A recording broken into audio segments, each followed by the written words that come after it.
Good morning all the students. Government PG college Rajgarh Alwar के BCom part third के समस्त विद्यार्थियों का एक बार मैं पुनः हार्दिक अभिनंदन करता हूँ।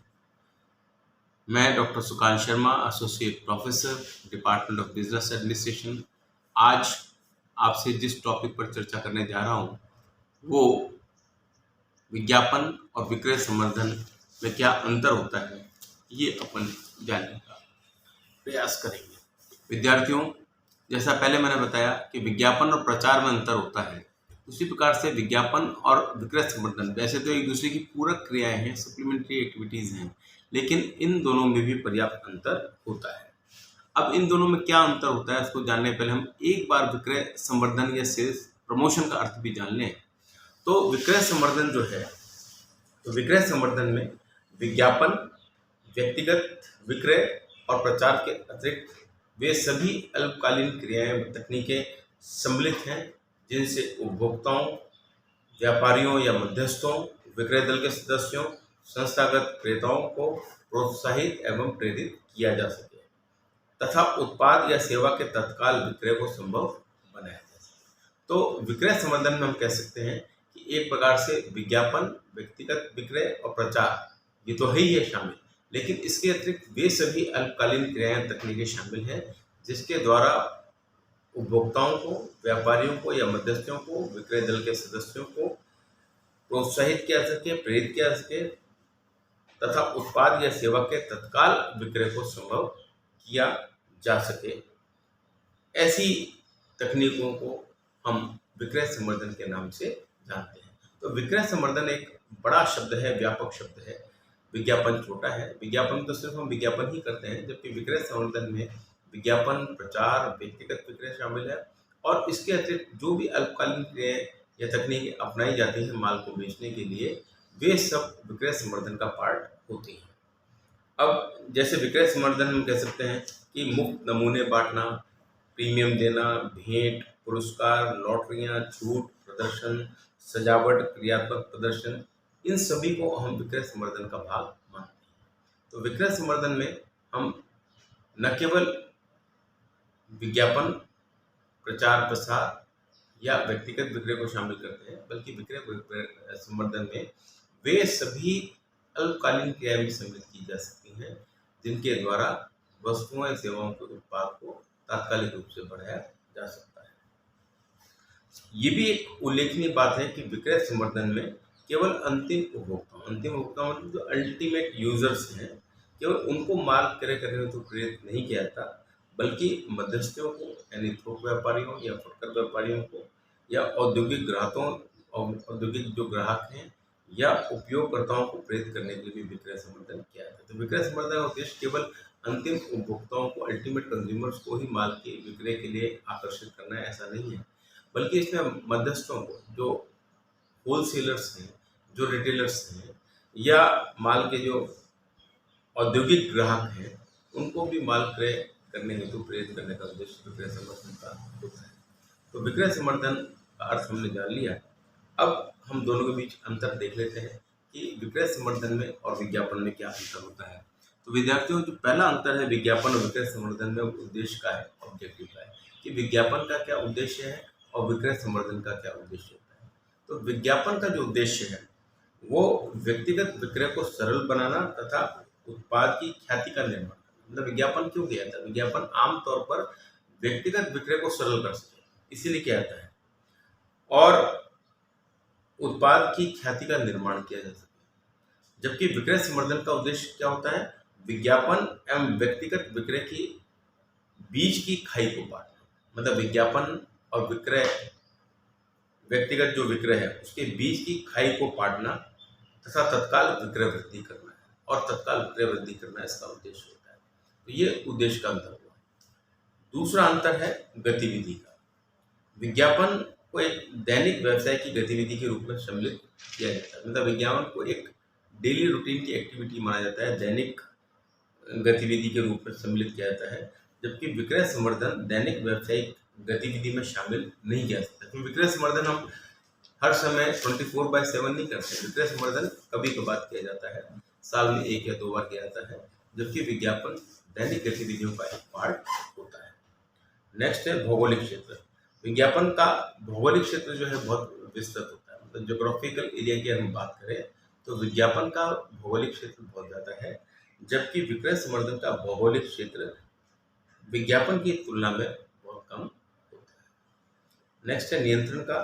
अब अगर हम डाक द्वारा विज्ञापन की बात ना करें, उसके अतिरिक्त यदि विज्ञापन की बात करें तो डाक द्वारा विज्ञापन को छोड़कर विज्ञापन के अन्य सभी माध्यमों पर विज्ञापक या व्यवसायी का कोई नियंत्रण नहीं होता, जबकि विक्रय संवर्धन की क्रियाओं पर व्यवसायी का पूर्ण नियंत्रण होता है। मतलब विक्रय संवर्धन की जो क्रियाएं की जाती है उस पर व्यवसायी का पूर्ण नियंत्रण होता है, लेकिन विज्ञापन में ऐसा नहीं होता। केवल डाक द्वारा विज्ञापन इसको अगर छोड़ दिया जाए तो अन्य विज्ञापन के जितने भी माध्यम है उन पर व्यवसायी का पूर्ण नियंत्रण नहीं होता है, जबकि विक्रय संवर्धन की क्रियाओं पर व्यवसायी का पूर्ण नियंत्रण होता है।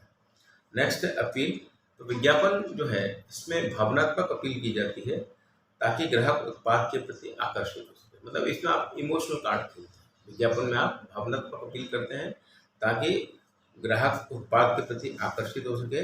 और प्रचार और विक्रय संवर्धन में विवेकपूर्ण अपील की जाती है, रेशनल प्रकार की अपील की जाती है, विवेकपूर्ण अपील की जाती है ताकि ग्राहक उत्पाद के लाभों को, मूल्य आदि को ध्यान में रखकर माल के क्रय का निर्णय कर सके। मतलब कुल मिलाकर विज्ञापन में तो आप भावनात्मक अपील करते हैं और इसमें विवेकपूर्ण अपील करते हैं ताकि ग्राहक जो है वो विज्ञापन विक्रय संवर्धन में क्या करे, वो उत्पाद के लाभों को, क्या लाभ है उससे और मूल्य आदि को ध्यान में रखकर माल के क्रय का निर्णय कर सके। नेक्स्ट है समयावधि।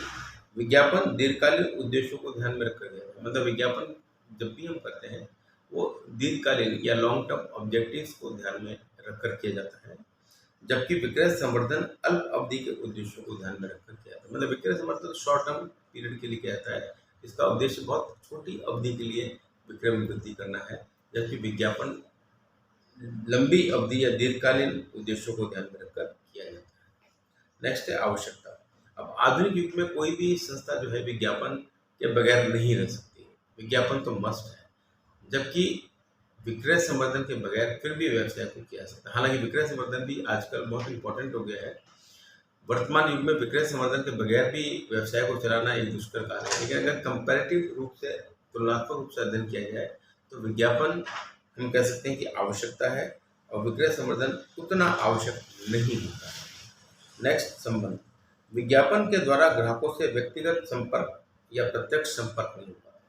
मतलब विज्ञापन में हम ग्राहकों से प्रत्यक्ष संपर्क हासिल नहीं कर सकते, जबकि विक्रय संवर्धन प्रयासों द्वारा ग्राहकों से प्रत्यक्ष संबंध हमारा बन जाता है, डायरेक्ट कॉन्टैक्ट बनता है विक्रय संवर्धन में, जबकि विज्ञापन में डायरेक्ट कॉन्टैक्ट नहीं बनता, प्रत्यक्ष संबंध नहीं होता। नेक्स्ट उत्पाद का विक्रय। विज्ञापन करने से उत्पाद का तत्काल विक्रय हो ऐसा संभव नहीं। मतलब जब भी विज्ञापन किया जाता है तो विज्ञापन करने कारण से उत्पाद की बिक्री में तुरंत प्रभाव से तेजी आएगी ऐसा जरूरी नहीं है, लेकिन विक्रय संवर्धन की क्रिया अपनाने से सामान्यतः उत्पाद का तत्काल विक्रय बढ़ जाता है, एकदम से सेल्स बढ़ जाती है। विक्रय संवर्धन कभी कभार किया जाता है, एक शॉर्ट पीरियड के लिए किया जाता है, तो उस शॉर्ट पीरियड में विक्रय तेजी से बढ़ जाता है, जबकि विज्ञापन से जरूरी नहीं कि विज्ञापन करते ही, विज्ञापन जैसे ही हमने दिया वैसे ही वस्तु की मांग बढ़ जाएगी और वैसे ही सेल्स बढ़ जाएगी, ऐसा जरूरी नहीं होता है। नेक्स्ट शिक्षा का है। तो विज्ञापन ग्राहकों को शिक्षा प्रदान करता है। मतलब विज्ञापन का काम केवल लोगों को माल क्रय करने के लिए आकर्षित करना नहीं है, बल्कि विज्ञापन का काम लोगों को शिक्षित करना भी है, एजुकेट करना भी है।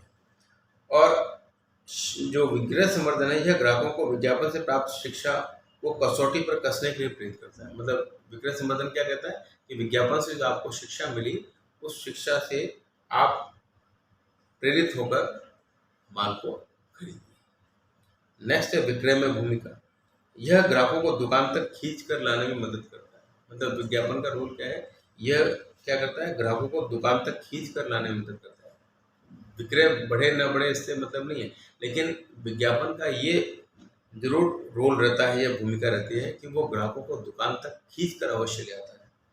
और विक्रय संवर्धन का क्या काम है, भूमिका क्या है, ये दुकान पर आए हुए ग्राहकों को उत्पाद खरीदने या तुलनात्मक रूप से अधिक उत्पाद खरीदने के लिए प्रेरित करते हैं। एक बार जो कस्टमर दुकान पर आ गया तो फिर विक्रय संवर्धन की भूमिका ये होती है कि जो भी कस्टमर दुकान पर आ गया है उसको उत्पाद खरीदने के लिए प्रेरित किया जाए। और अंत में हम कह सकते हैं लाभों में योगदान।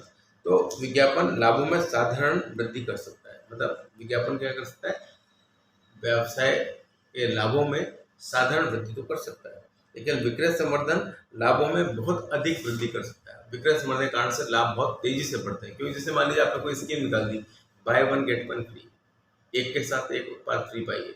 तो ऐसी स्थिति में कई बार, और हमारे देश में विशेषकर, लोग फ्री के चक्कर में ज़्यादा रहते हैं। तो buy one get one free scheme आई और लोग ऐसी स्कीम्स का वेट करते हैं कि कब ये स्कीम आएगी और कब हम माल खरीदेंगे। तो ये क्या करता है, बहुत तेज़ी से माल की बिक्री को बढ़ाता है, जबकि विज्ञापन में ऐसा नहीं होता है। तो ये मोटे रूप में कुछ विज्ञापन और विक्रय संवर्धन में अंतर था जो मैंने आपको बताया।